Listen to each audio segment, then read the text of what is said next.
A cold silver dawn broke over Luna Prime's sprawling shipyards, painting the colossal gantries and skeletal hulls in pale light. From orbit, the great domes of Earth's capital gleamed like distant stars, reminders of the home that trembled under the ascendant empire's iron hand.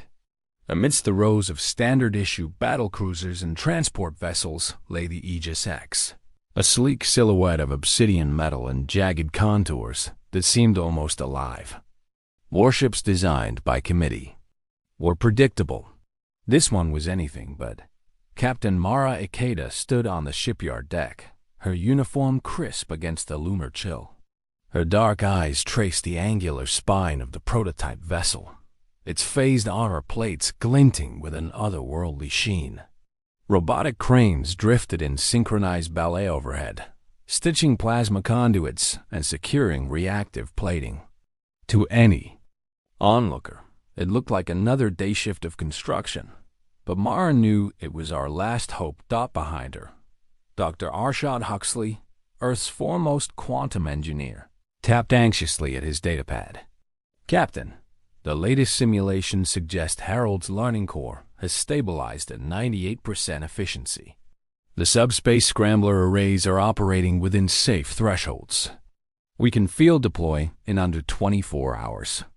Mara nodded, absorbing the data. 24 hours too late. She glanced toward the holoscreen hovering above the briefing podium. An inbound fleet of Imperial dreadnoughts, already breaching the Kuiper defense perimeter. Each was a continent-sized fortress bristling with superluminal cannons. Earth's conventional fleets had been picked apart like flotsam on the tide. Admiral Helena Crown's voice crackled through the comm. "Captain Ikeda, status report." Mara drew herself up. "Admiral, the Aegis X is operational. All systems nominal.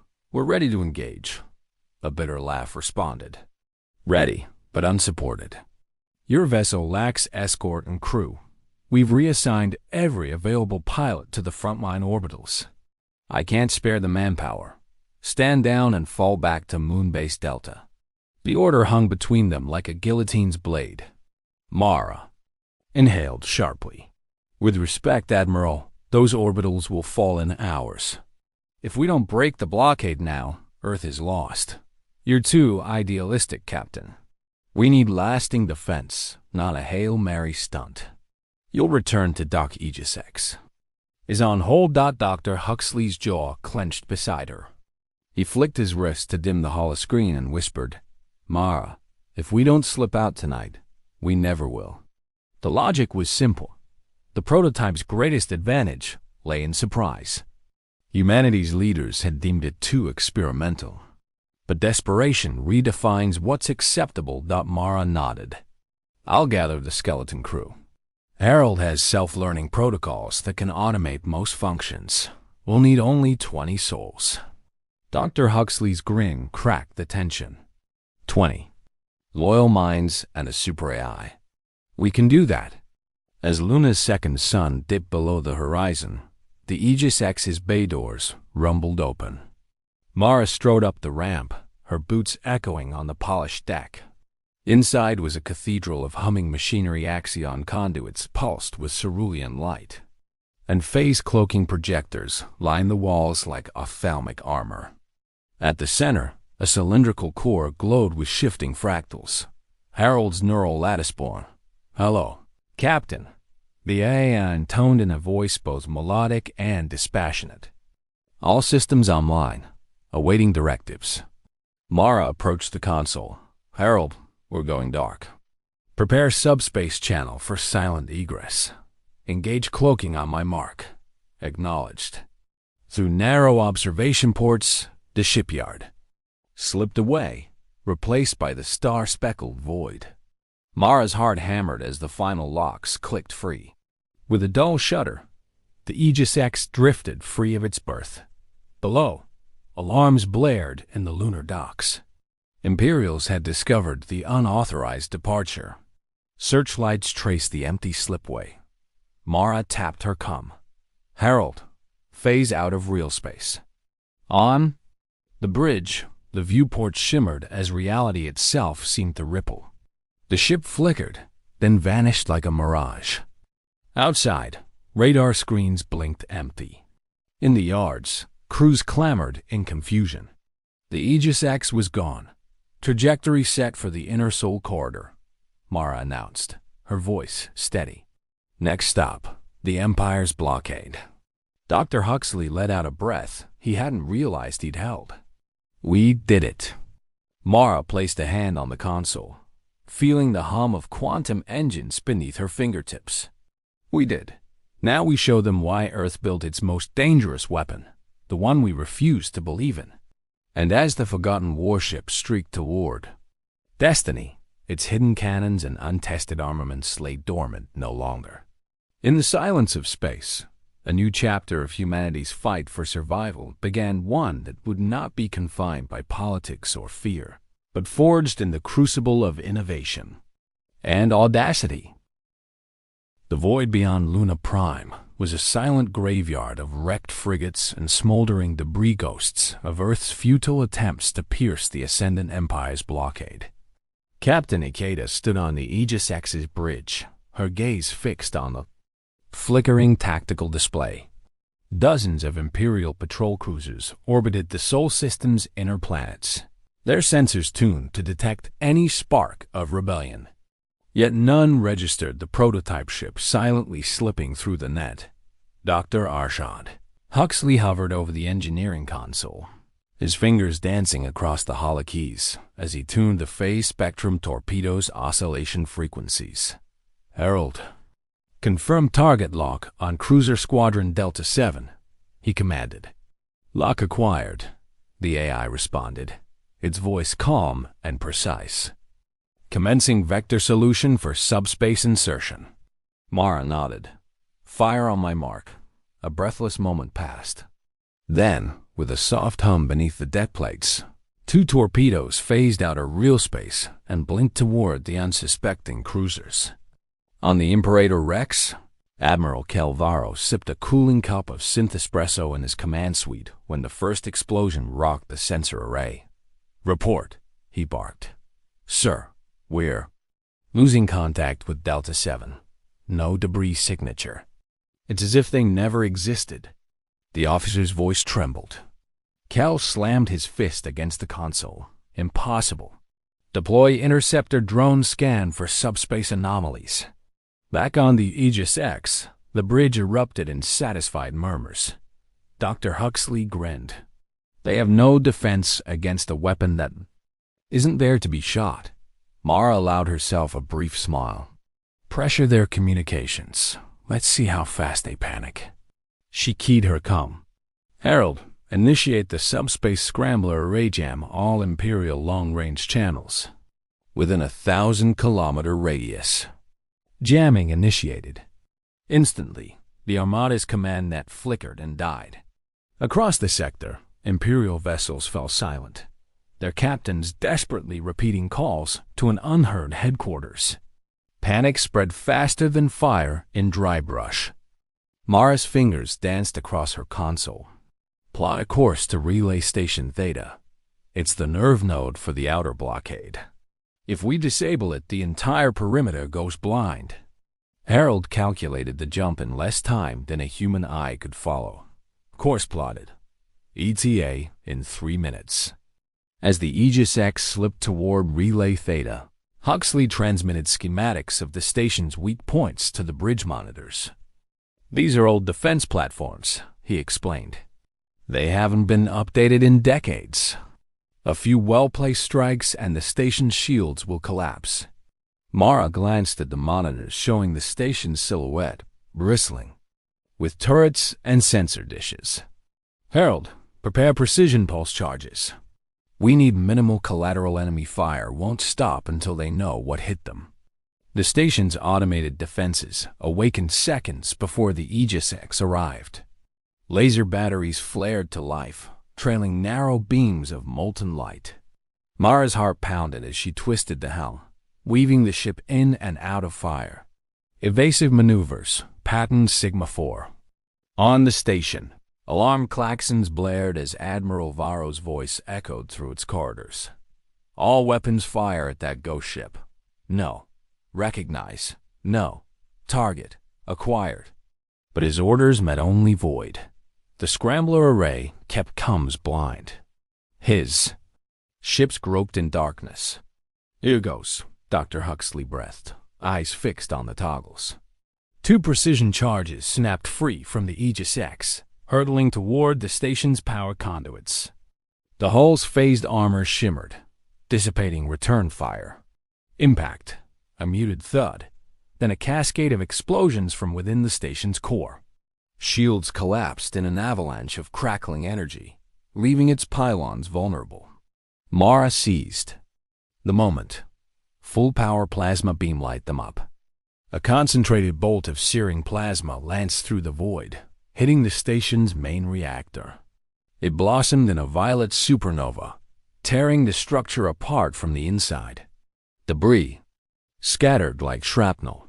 Sensor arrays fluttered and died. All sectors, Mara announced, moist steady. The blockade's eyes are blind. Relay Theta is down. On the Imperator Rex, Admiral Varro's console blinked with frantic warnings. We've lost the outer relays. All units regroup at secondary perimeter. But the Empire's orders were too little, too late. Without the relay network, their fleets groped in space, unable to coordinate.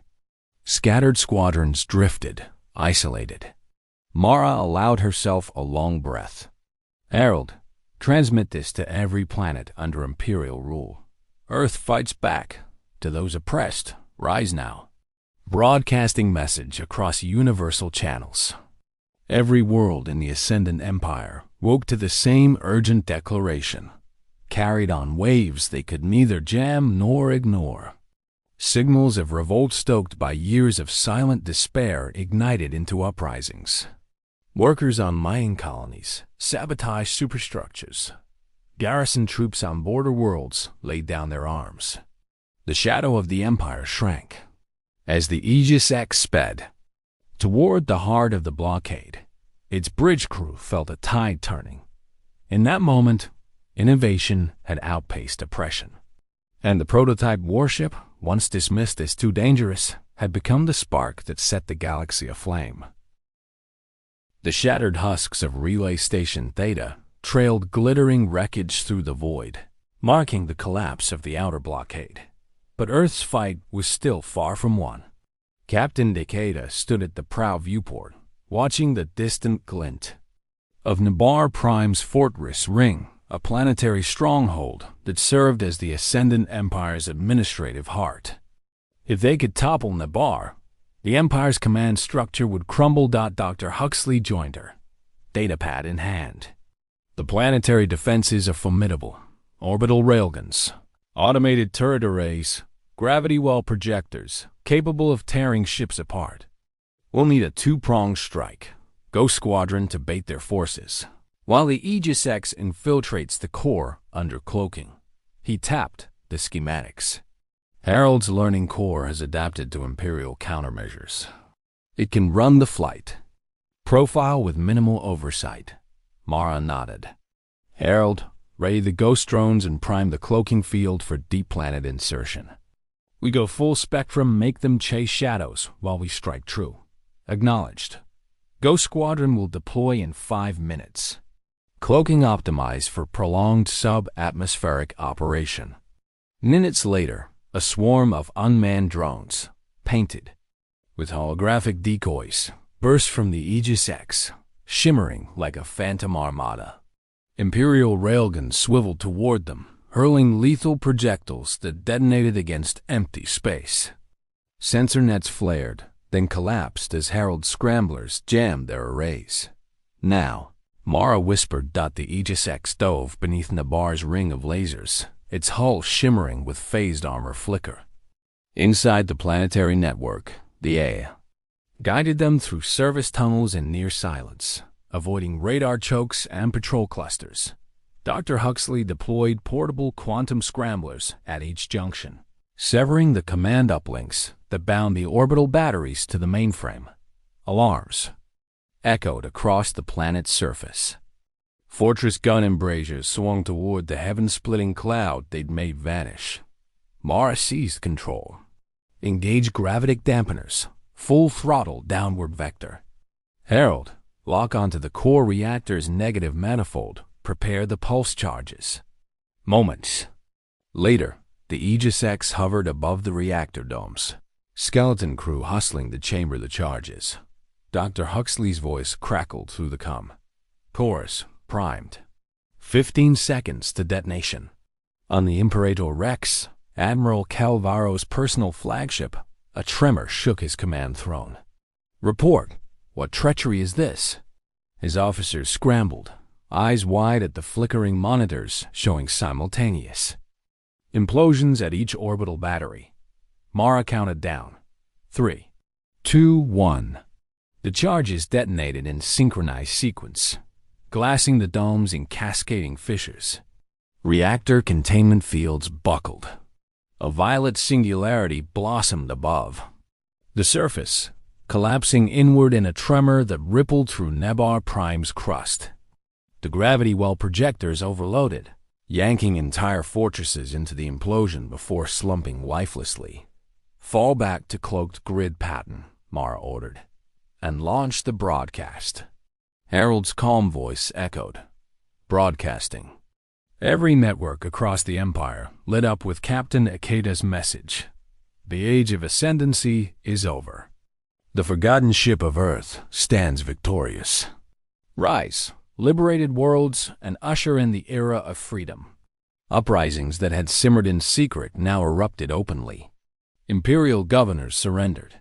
Workers and soldiers spilled into the streets, tearing down statues of the old regime.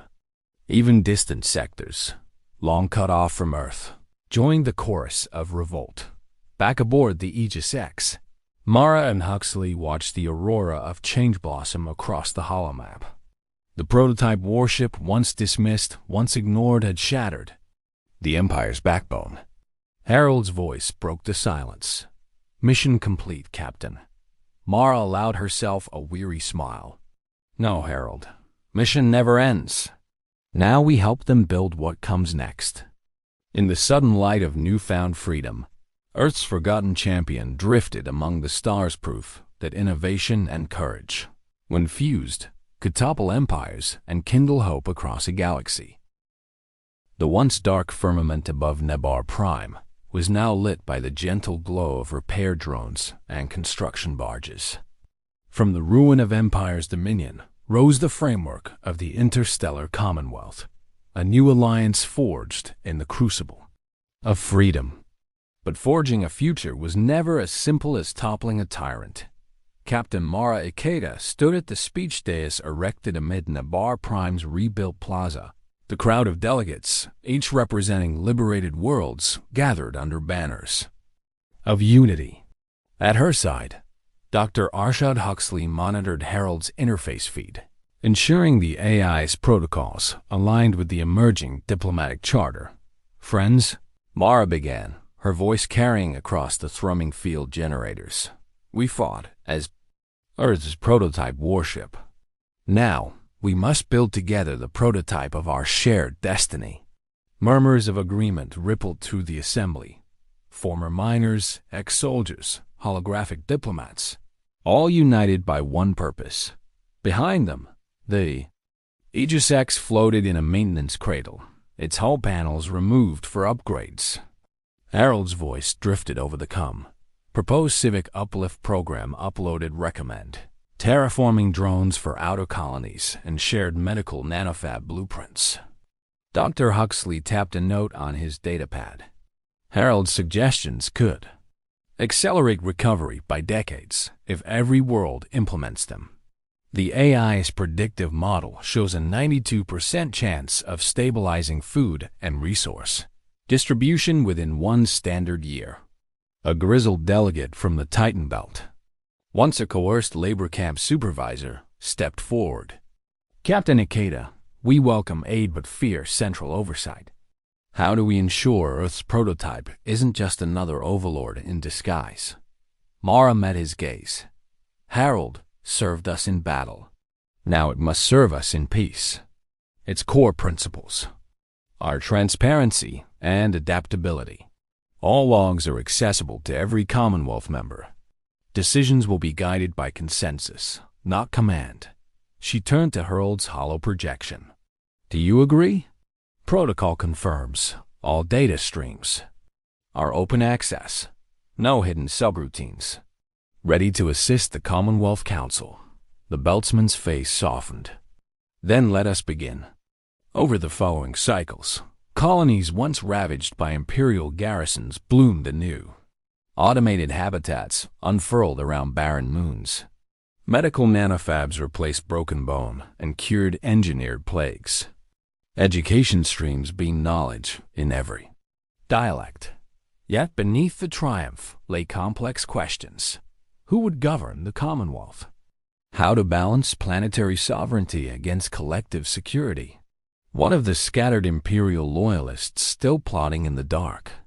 One evening, under the amber skies of Nabar's first terraformed continent, Mara and Huxley convened in the ship's war room, now repurposed as a planning chamber.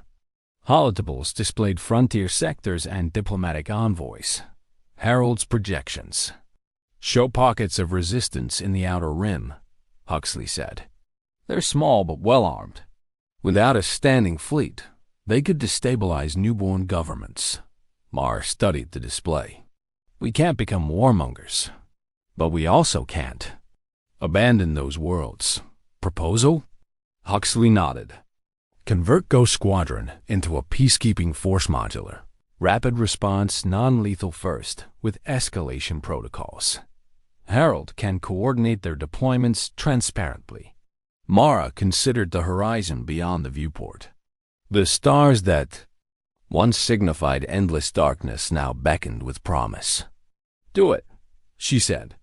Let the Aegis X prove that strength tempered by wisdom can secure peace. Harold's voice filled the chamber. Peacekeeping protocols initializing, ready to deploy. As the first Peacekeeper flotilla slipped into the Starlands, the Aegis X prepared for another voyage, not to conquer, but to shepherd. In the hush. Before jump drive ignition, Mara whispered, "We built the future from an ignored prototype. Now the real work begins." And with a pulse of light, the warship of legend leapt beyond, carrying the fragile hopes of 1,000 worlds into the dawn of a new era.